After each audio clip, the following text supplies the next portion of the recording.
Hola, nosotros somos el equipo número 6 y el día de hoy venimos a platicarles un poquito sobre lo que es la construcción de lo masculino y de lo femenino. Para dar inicio al tema, vamos a hablar sobre lo que son los eventos fundamentales en la historia de las mujeres. La ignorancia en cuanto a este tema hace necesario comprender los momentos clave que han sido de ayuda para conformar la identidad y diversidad del movimiento feminista. Y estas mismas que nos dan las razones por las cuales el movimiento tiene mucho por hacer.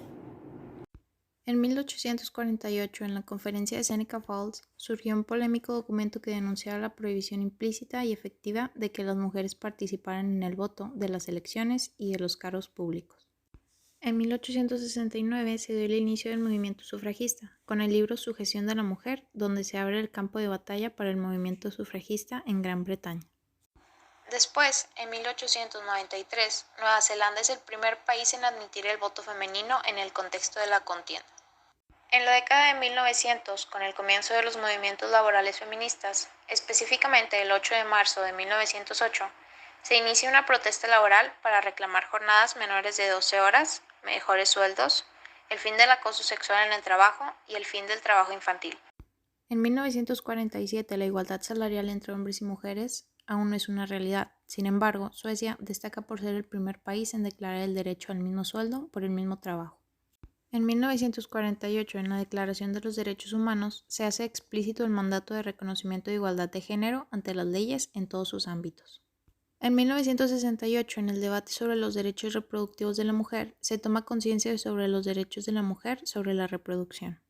En 1973, el primer precedente para la legalización del aborto fue en un tribunal de Estados Unidos, donde se aprobó la sentencia conocida como Roe contra Wade, en la que se reconoce el derecho de la mujer a la interrupción voluntaria del embarazo, sin que ello implique pena de cárcel. En 1992 comenzó la tercera ola del feminismo. En 2009 se evidenció la violencia de género gracias al caso de la ciudad de Juárez. En 2012 se conmemora el Día Mundial de Tolerancia Cero contra la Mutilación Genital Femenina, el 6 de febrero. En 2015, la marcha argentina Ni Una Menos movilizó más de 80 ciudades de aquel país y se convirtió en un modelo de inspiración para muchas mujeres en el mundo. En cuanto a los movimientos sociales feministas, sabemos que el feminismo está conformado por diversos movimientos. Cada uno tiene un énfasis en diferentes aspectos, como lo puede ser la pobreza, el origen étnico, tu religión o tu orientación sexual. Se considera que el origen de los movimientos feministas es la Declaración de Derechos Universales, de Libertad y de Igualdad, promovidos por la Revolución Francesa y por la Ilustración.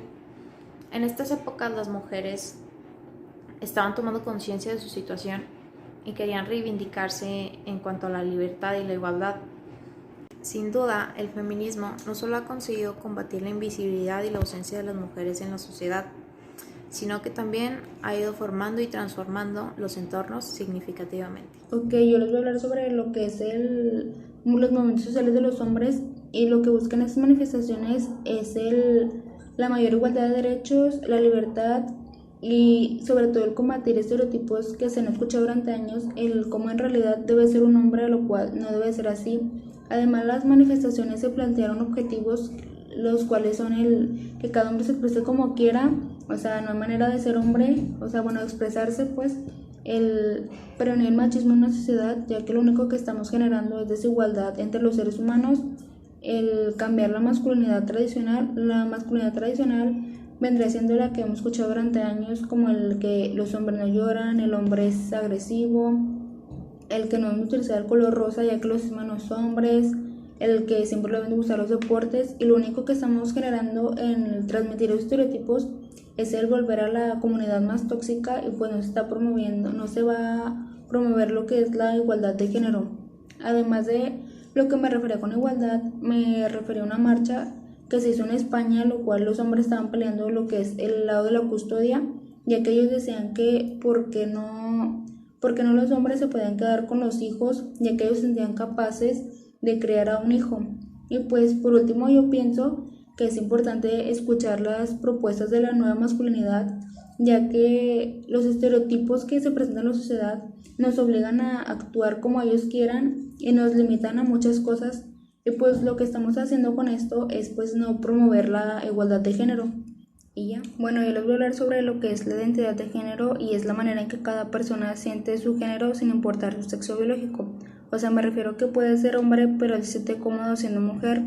También existen diferentes tipos de identidad de género, como lo son los trans, transexuales, transgénero, que todos estos pertenecen al grupo de la comunidad LGBT. También se dice que existen dos aspectos por el cual se puede desarrollar una identidad de género, como lo es por la creencia de los padres, o sea, de que los padres te crían de acuerdo a lo que ellos consideran adecuado, lo que debe desarrollar el sexo biológico, o también se presenta naturalmente desde los 3 años de edad. Mi nombre es Avari Noemí y voy a contestar a la pregunta de cuál de los dos bandos ha sufrido más y por qué. Para hablar sobre quién ha sufrido más es necesario ver las desigualdades entre ambos grupos en aspectos como la violencia, la participación política, el trabajo laboral, la salud, la educación, la seguridad social y la pobreza. Es sabido que los hombres en su mayoría sufren a causa de la violencia provocada por otros hombres, a diferencia de las mujeres, ya que son las que sufren a causa de la violencia familiar. Con respecto a la participación política, aunque con el paso del tiempo se ha aumentado el número de las mujeres en la política, de igual forma se suelen presentar situaciones de aislamiento donde las mujeres suelen ser excluidas de la toma de decisiones y estas no cuentan con el apoyo de los hombres en el poder. Para el ámbito laboral también existe un rezago para las mujeres, ya que desde que se les dio la oportunidad de tener un trabajo ha existido una brecha salarial que con el paso de los años ha disminuido. El tema de la educación ya es más equilibrado en el sentido de que no existe un rezago significativo para ninguno de los dos bandos.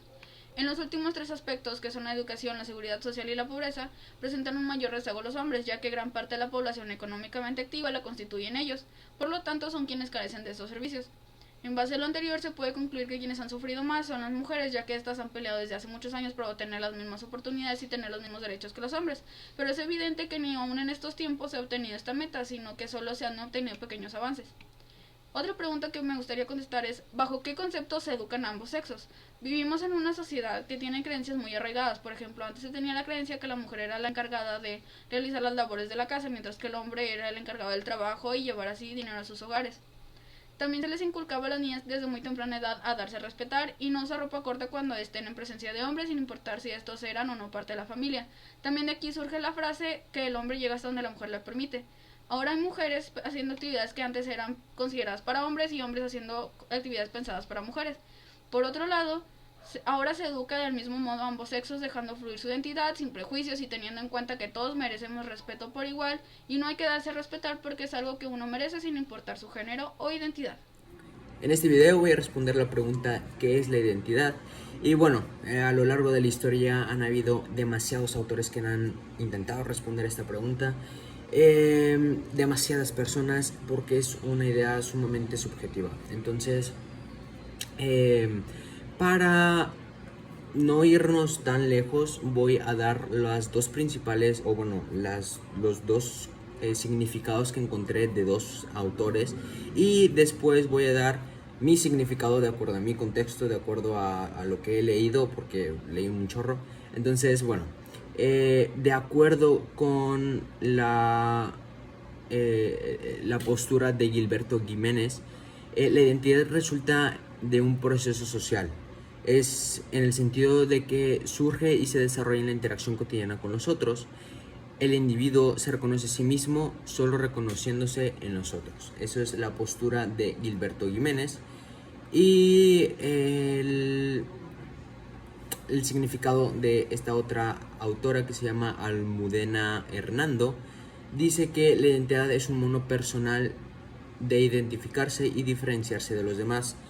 La identidad debe establecerse y no es algo que se tiene que hacer por naturaleza. Se construye en la interacción con los otros seres humanos y supone la asociación de uno mismo o algo o alguien a quien parecerse, pero a su vez es un proceso que se va moldeando, se van modelando las semejanzas o diferencias de los demás. Entonces, hay muchas semejanzas en estos dos conceptos que se acaban de dar y básicamente lo que dice es que la identidad es un proceso que es una construcción social, es algo que la sociedad lo hace en base a ¿qué? A viendo a las demás personas, a interactuando con los demás. ¿Por qué? Porque así es como tú te empiezas a dar un rol y es algo que te va a dar una noción de pertenencia en base a los demás, porque la noción de pertenencia se da con la sociedad, con demás humanos perteneciendo a un grupo social. Entonces, básicamente la identidad es el saber tú quién eres y cómo es que la gente te ve y la gente cómo te rodea. Básicamente eso es la identidad, es Bueno, ahora vamos a hablar sobre la identidad femenina. Y como pudimos concluir con la anterior pregunta de qué es la identidad es una construcción social, es algo que la sociedad, que tú vas creando en base a la sociedad. Entonces, hace miles de años, y desafortunadamente ahorita también, la sociedad estaba en una dominación masculina. Tenía una visión androcentrista. Para Google, el androcentrismo es la práctica de otorgar al varón y, en su punto de vista, una posición central en el mundo, la sociedad, es la cultura y la historia. Básicamente, todo lo que decía el hombre, todo lo que decía el varón era correcto. No se le hacía ni un pero ni nada. Entonces, esto condujo que a la mujer se le diera un rol de vivir para los otros, para vivir, para hacer feliz al varón, porque él siempre tiene la razón y todo lo que me diga el varón es correcto. Entonces se vivió en esa visión de yo no importo y yo nada más únicamente sirvo para servir a los otros, porque no solo era el varón, sino que también a la familia. Tenía que preservar a su familia, a la especie humana. Entonces la identidad de género femenino tiene que ver con la identidad relacional y se define como la escasa capacidad de control material de las condiciones de su vida. Es decir, se caracteriza por la ausencia de poder para determinar su propio destino. Era básicamente lo que decíamos, que ella no importaba. Se tenía esta idea de que la sociedad hacía ver que la mujer no importaba y únicamente servía para servir a los otros. Entonces, para cumplir este género femenino, pues se imponen mandatos de docilidad, sumisión, obediencia, pasividad, tensión. Entonces, de tal modo que la sociedad fue moldeando a la mujer para proteger a la familia, para preservar a la familia y para preservar a su familia y para atender al hombre, dejando de lado sus proyectos personales, dejando de ella como persona. Ella como persona era el servir a los demás.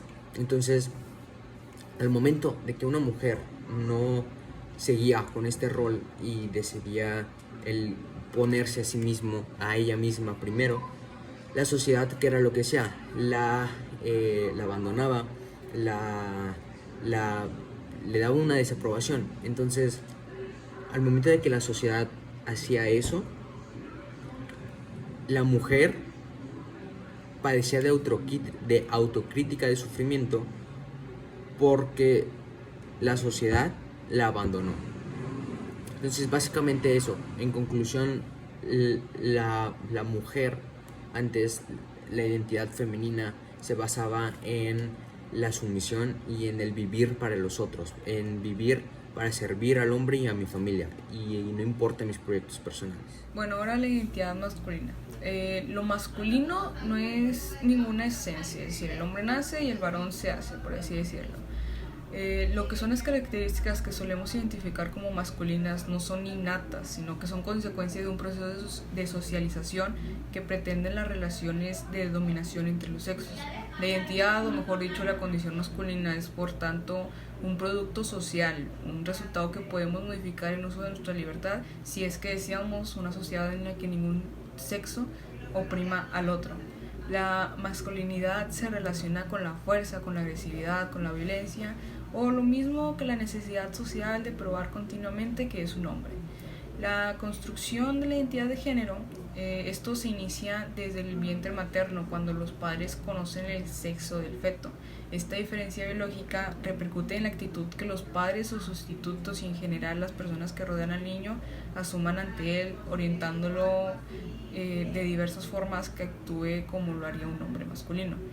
El niño aprenderá que si responde a las demandas de otras personas tan importantes de su vida en ese momento, como lo son sus padres, hermanos, tíos, abuelos, entre otras personas, se sentirá aprobado, seguro y perteneciente a su grupo. Y de lo contrario, si es que no accede o responde a lo que se le pide de estas actitudes, se sentirá rechazado, solo, censurado y atemorizado. Y es así como pasan toda su vida pretendiendo cumplir con el modelo o prototipo sobre la masculinidad que se les impone. Cuanto más demuestren estas cualidades, más hombres serán, y esto refuerza su situación de privilegio ante otros hombres, mujeres, niños, basada en relaciones de poderes opresoras, intolerantes y discriminatorias. Bueno, ya para concluir podemos ver que lo que son las diferencias entre los hombres y las mujeres realmente no surgen por razones físicas o biológicas, más bien son los resultados de la construcción social del género. Y a medida que crecemos formamos la propia identidad de acuerdo con las expectativas de su cultura, como lo puede ser la familia, el entorno, el momento histórico, la sociedad. Y esto es lo que determina que por tener un sexo u otro influye en las decisiones y elecciones de la mayoría de los ámbitos de la vida. Las oportunidades que se nos ofrecen para elegir pueden llegar a vivir una situación discriminatoria en desigualdad de condiciones. Y bueno, los comportamientos, actitudes, normas, valores del hombre y la mujer responden a un papel impuesto socialmente, más bien.